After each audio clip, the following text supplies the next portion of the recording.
Hello, मैं हूं कुशाग्र सिंह। आज आपका फिर से स्वागत है मेरे एक नई वीडियो में। आज मैं आपको बताऊंगा कि डेमू ट्रेन्स क्या होती है। तो आपने कुछ दिन पहले ही मेरे मेमू ट्रेन का वीडियो देखा होगा और साथ ही साथ ईएमयू ट्रेन्स का भी, कि मेमू और ईएमयू ट्रेन्स आखिर कैसे डिफरेंट होती है। तो अगर आपने नहीं देखा हो तो पहले वो देख लें, क्योंकि उसे देखने से आपको आज का वीडियो और ज़्यादा अच्छे से समझ में आएगा। तो सबसे पहले तो मैं डेमू का फुल फॉर्म बता देता हूँ। डेमू का फुल फॉर्म होता है डीजल इलेक्ट्रिक मल्टीपल यूनिट। तो अभी डेमू क्या है, तो अगर मैं डायरेक्टली वर्ड्स में बोलूँ तो जैसे कि मेमू ट्रेन्स हुआ करती थी, वैसी same to same DEMU trains है। बस फर्क इसमें ये है कि ये डीजल से चलती है, वो इलेक्ट्रिक से चल रही थी, ये डीजल से चलती है। बस यही फ़र्क है। बाकी दिखने में, कोचेस कैसे हैं, वो सब लगभग सब कुछ सेम ही है इसमें। तो चलिए अब डेमू को भी जानते हैं अच्छे से। तो सबसे पहले तो मैं आपको इसके फ़ायदे बताऊंगा। तो इसका सबसे बड़ा फ़ायदा तो ये है कि ये इंजन लेस है, मतलब कि ये सेल्फ ऑटोमेटेड है।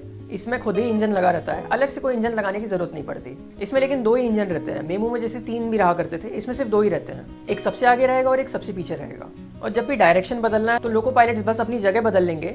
इसमें इंजन कोई रिवर्स करने की जरूरत नहीं है, कोई ज़्यादा टाइम बर्बाद नहीं होगा, आराम से ट्रेन रेडी हो जाएगी बहुत जल्दी ही। साथ ही साथ इससे जो वेट है वो थोड़ा कम हो जाता है। जैसे कि आप जानते होंगे कि एक अकेला इंजन काफ़ी ज़्यादा भारी रहता है, पर वहीं अगर हम थोड़े छोटे छोटे इंजन लगा दें, ट्रेन में कई सारे हैं, इसमें तो वैसे 2 ही हैं, तो इससे क्या होता है कि वेट कम हो जाता है। तो इससे ट्रेन का थोड़ा वेट कम हो गया है। पर इतने बड़े फायदों के बावजूद इसमें कुछ ना कुछ नुकसान रहते ही हैं। अब इसके नुकसान क्या है, तो चलिए अब हम वो समझते हैं। तो इसका सबसे पहला नुकसान तो ये है कि इसका मेंटेनेंस कॉस्ट काफ़ी हाई रहता है। उसके बाद बाकी ट्रेन में क्या होता है कि अगर मान लीजिए गलती से कोई इंजन फेल हो गया तो हम अलग से एक इंजन ला के उसमें लगा देंगे और ट्रेन को वापस आगे ले जाएंगे। लेकिन इसमें क्या होगा, इसमें अगर एक भी इंजन फेल होता है तो हम इसमें कुछ कर नहीं सकते, हमें फिर से एक अलग से इंजन लगवाना पड़ेगा।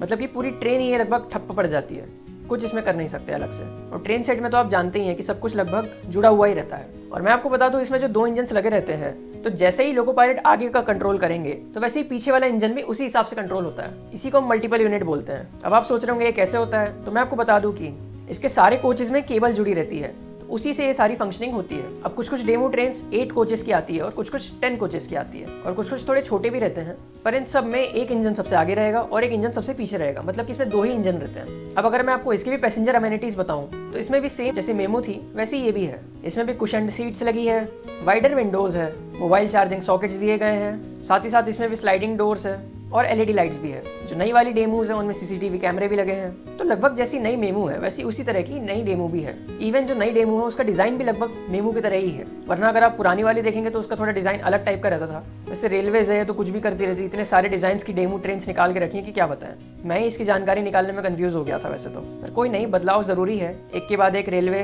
अपने में नया नया मॉडिफिकेशन लाता रहता है, साथ ही साथ चेंज होता रहता है। तो इसलिए आप देखते होंगे कि सबसे पहली वाली डेमो कुछ अलग तरह की दिखती थी, फिर उससे नई वाली कुछ अलग तरह की दिखती है, और जो सबसे लेटेस्ट है वो तो बिल्कुल मेमू की तरह ही दिख रही है।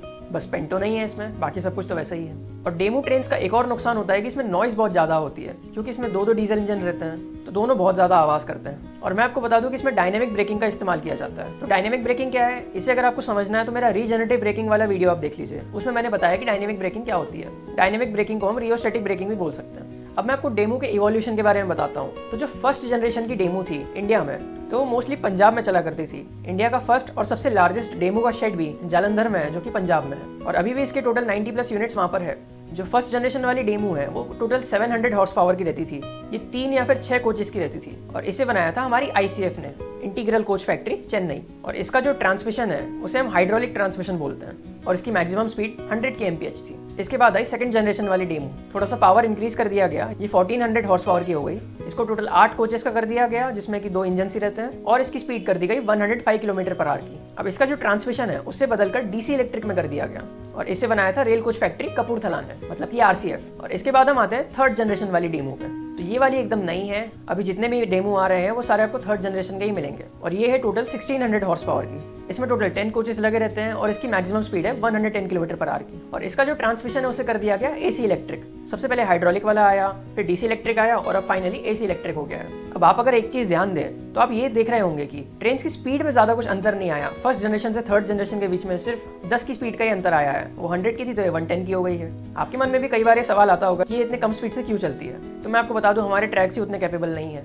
जिस दिन ट्रैक्स कैपेबल हो जाएंगे तो उस दिन ट्रेन की स्पीड भी बढ़ जाएगी। और मैं आपको बता दूं, ये जो टेक्नोलॉजी है काफी अच्छी है। ये ट्रेन काफी ज्यादा स्पीड तक जा सकती है, लेकिन रेलवे रेस्ट्रिक्ट करके रख देता है। सारी ट्रेन को लगभग 110 पे ही रेस्ट्रिक्ट किया गया है। इसके भी कुछ रीजंस है, वो मैं आपको किसी और वीडियो में समझाऊंगा। इसमें भी मेमू ट्रेन की तरह इंफॉर्मेशन सिस्टम लगा है, जो कि आपको हर एक स्टेशन के बारे में बताएगा, स्पीड बताएगा, सब कुछ बताता है।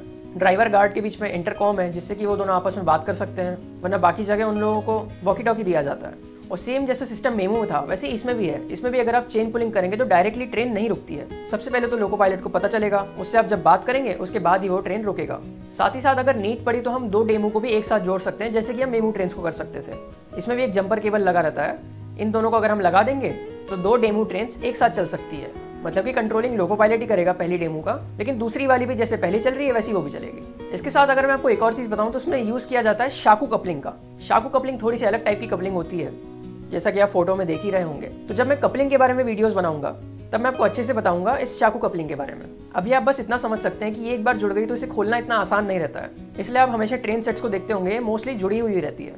अब आप ये भी सोच रहे होंगे कि डेमो को आखिर कौन कौन बनाता है, तो मैं आपको बता दूं कि सबसे पहले इसे ICF ही बनाया, उसके बाद इसे RCF ने भी बनाया, और अभी फिलहाल रेल कोच फैक्ट्री कपूरथला मतलब कि RCF इसे नहीं बना रहा है। ICF और BEML 2 जगह ये बन रही हैं। ICF है इंटीग्रल कोच फैक्ट्री चेन्नई और BEML है भारत अर्थ मूवर्स लिमिटेड। तो इन 2 जगह पर डेमो बन रही है, और इनका जो इलेक्ट्रॉनिक सिस्टम है तो वो सप्लाई करता है बॉम्बार्डियर कंपनी, मेधा कंपनी या फिर एल्स्टम और बॉम्बार्डियर जिनमें से यूरोप की हैं, और मेधा कंपनी तो इंडिया की ही है। और तभी मैं आपको बता दूं इसकी सारी मैन्युफैक्चरिंग इंडिया में ही होती है, भले ही कंपनी बाहर की हो। और इसमें जो डीजल इंजन्स लगते हैं मतलब कि जिनका मेन काम है, तो वो अमेरिकन बेस्ड 2 कंपनीज बनाती है। एक तो क्यूमेंस है और दूसरी है कैटरपिलर। दोनों को भी आप जानते होंगे, कई बार इनकी हैवी मशीनरीज आपने देखी होंगी नॉर्मली कई सारी जगह पे। अब इसके बाद मैं फाइनली वीडियो बनाऊंगा ट्रेन 18 यानी कि वंदे भारत एक्सप्रेस के ऊपर, और उसके बारे में भी समझाऊंगा कि वो कैसे वर्क करती है।